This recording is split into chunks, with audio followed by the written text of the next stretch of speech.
Dharavi angle investigation कराने के लिए मैं समझता हूँ सलमान खान को, शाहरुख खान को और जितने भी फिल्मी हस्तियां हैं, ये संजय दत्त को, इनकी सारी फैमिली को आके सड़क पे आंदोलन करना चाहिए कि धारावी का कनेक्शन बाबा सिद्दीकी के हत्या में से निकाला जाए। सलमान खान के क्लोज क्या सिर्फ यही है?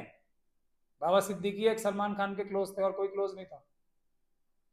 सलमान खान के तो 50 लोग क्लोज हैं, आरएसएस के खुद लोग क्लोज हैं। बाबा सिद्दीकी क्यों?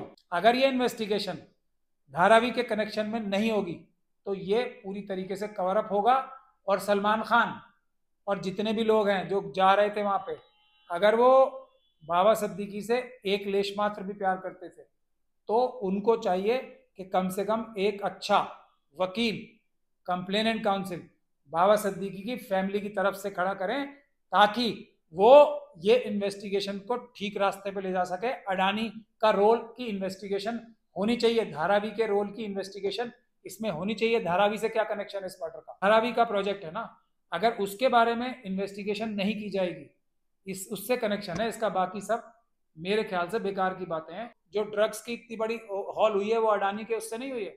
कितने कनेक्शन बताऊं मैं लॉरेंस बिश्नोई और अडानी जी के बीच में? जो कनेक्शन अगर इन्वेस्टिगेशन किए तो पकड़े जाएंगे।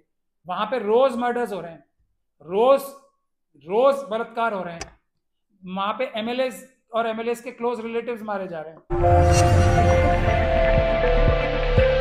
देश के होम मिनिस्टर और राष्ट्रीय सुरक्षा सलाहकार के खिलाफ कनाडा से बोला जा रहा है कि ये दोनों गैंगस्टर से, जो ये क्या नाम है उसका, बिश्नोई, जो भी है वो, बिश्नोई के साथ मिलके ये आतंकवादी गतिविधियों में, क्रिमिनल गतिविधियों में लिप्त हैं। ये हमारे देश की मशहूरी, मोदी जी के जो दो सबसे क्लोज, जो नवरत्नों में से सबसे क्लोज हैं, उनके बारे में पूरी दुनिया में मशहूरी हो रही है। क्यों?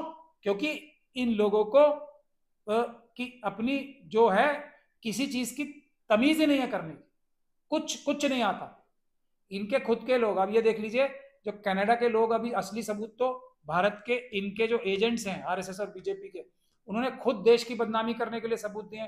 कितना इनविजिबल हैंड बता रहे हैं कि जो वो अमेरिका और ये कितने सारे इनके आरएसएस के जो वो हैं पेड सो कॉल्ड इन्फ्लुएंसर्स, जो अपने अपने पता नहीं कौन कौन से डायलॉग्स और क्या क्या बोलते हैं, वो अपने चैनल चला रखे हैं। उस पर बड़ी मतलब उससे बड़े ही गर्व से ये बताते हैं कि इनविजिबल हैंड जो है, यानी कि ये डोभाल साहब का, उसने वहां पे ऑपरेशन कर दिया, इसको मरवा दिया, उसको मरवा दिया। ये खुद अपने मुंह से बोल रहे हैं। बताओ, भारत देश की क्या कभी ऐसी पॉलिसी है?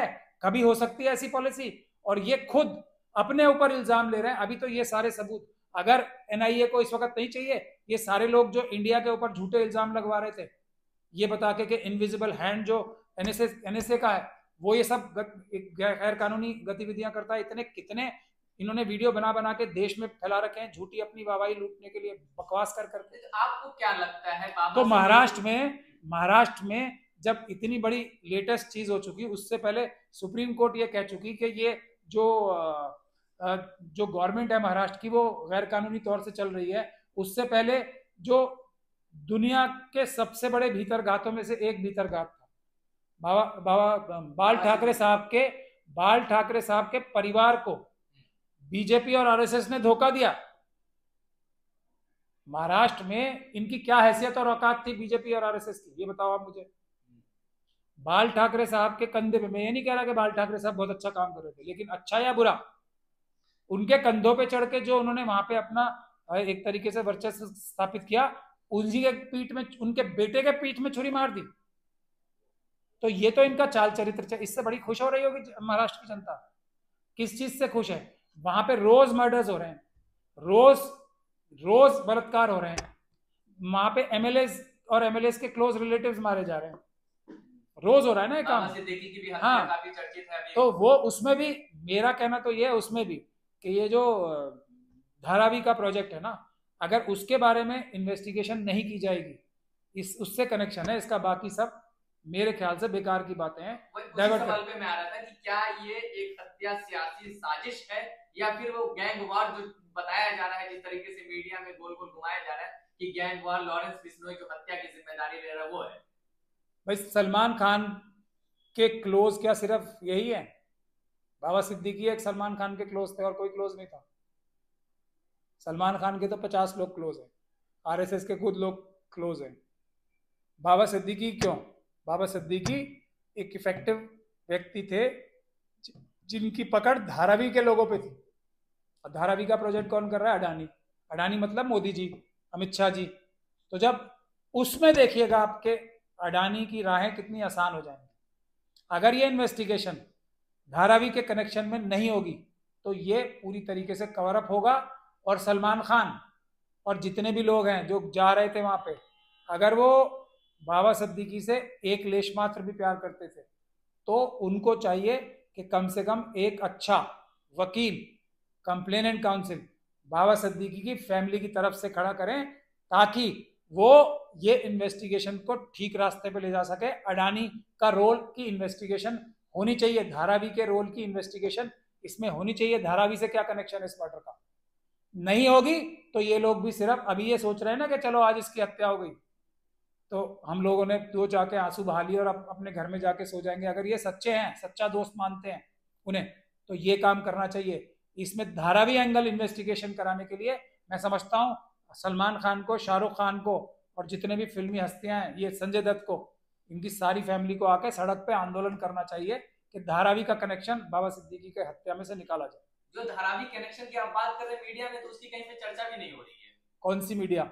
अभी आप मुझसे इंटरव्यू नहीं ले रहे? राम गोपाल वर्मा साहब ने नहीं लिखा है लंबा लंबा आर्टिकल अपना एक ट्विटर पे, मैंने देखा है। पप्पू यादव साहब ने कुछ नहीं बोला है। पप्पू यादव साहब बिश्नोई गैंग को बताया कि अगर कानून इजाजत दे तो 24 घंटे के अंदर इस गैंग को मैं समाप्त नहीं, कर दूंगा। कानून की इजाजत की जरूरत क्या, कानून चाहे। साबरमती जेल में कौन रखवाता है? साबरमती जेल में अतीक अहमद भी थे क्या नहीं थे? थे ना। कौन रखवाता है साबरमती जेल में? अमित शाह साहब की पूरी नहीं चलती क्या वहां पे? गुजरात सरकार में अमित शाह साहब की चलती है नहीं चलती? गृह मंत्रालय तो उनके हाथ में फिर नहीं चलेगी। तो अब आप बताइए कौन कौन सी मीटिंगें होती हैं वहां पे साबरमती जेल में? गुजरात में कौन कौन सी पॉलिटिकल मीटिंग्स हुई थी? इसी के आप रिकॉर्ड निकलवा लीजिए। जब अतीक अहमद साहब के साथ आपको सब पिक्चर खुल जाएगी। तो पूरी दुनिया में एक ही जेल, और कौन सा एग्जाम्पल होम मिनिस्ट्री क्यों निकाल रही है 268 का? गुजरात सरकार में मुकदमा चल रहा है, सब कुछ हो रहा है। तो एक ड्रग्स का काम, अडानी का ड्रग्स, जो ड्रग्स की इतनी बड़ी हॉल हुई है वो अडानी के उससे नहीं हुई है। कितने कनेक्शन बताऊं मैं लॉरेंस बिश्नोई और अडानी जी के बीच में? जो कनेक्शन अगर इन्वेस्टिगेशन किए तो पकड़े जाएंगे। अडानी में से ड्रग हॉल हुआ इतना बड़ा? हुआ नहीं हुआ? इनके जो इनका जो इन्होंने अभी अपना पोर्ट लिया उसमें से कितनी टन के हिसाब से ड्रग्स निकली हैं कि नहीं निकली हैं? लॉरेंस बिश्नोई वहां पे किस लिए है? ड्रग्स के केस में ही तो है। और जब एक लोकल सरकार, लॉ एंड ऑर्डर तो गुजरात सरकार का हुआ ना, तो जो प्रेस में आ रहा है, मैंने तो वो ऑक्चुअल ऑर्डर देखा नहीं, जो पुरानी सीआरपीसी थी उसकी 268 धारा के तहत जो ऑर्डर कर रही है वो केंद्र सरकार कर रही है। ये कौन सा तरीका है? मतलब होम मिनिस्ट्री कर रही है। होम मिनिस्ट्री किसके अंडर आती है? अमित शाह जी की। तो उसको गुजरात में सेफ एनवायरनमेंट देके, और बेचारी मुंबई पुलिस कह रही है हम इससे इन्वेस्टिगेशन करना चाह रहे हैं, हम इन्वेस्टिगेशन ही नहीं कर पा रहे इससे, उसके लिए हम लीगल ऑप्शंस तैयार कर रहे हैं। मतलब इतना बेसिक कानून भी उनको नहीं आता कि रिमांड लेने जाएंगे तो पुलिस रिमांड जेल के अंदर से भी मिल सकता है। भाई लें, 1 महीने का हो गया ना पुलिस रिमांड, तो अब नए कानून के हिसाब से ले रिमांड लेके आए उसको यहाँ पे, जांच पड़ताल करें। हाँ, लेकिन बात क्या है? अमित शाह जी ने करवाया है वहां पे, और अमित शाह जी का फोन जाता होगा। हम तो यही इल्जाम लगाएंगे जब पुलिस ये कह रही है कि हम लॉरेंस बिश्नोई का वो रिमांड ही नहीं ले सकते, और उसका ऑर्डर बता रहे हैं होम मिनिस्ट्री से हुआ है। ये लोगों की आंखों में मिर्चें झोंकी जा रही है ना। तो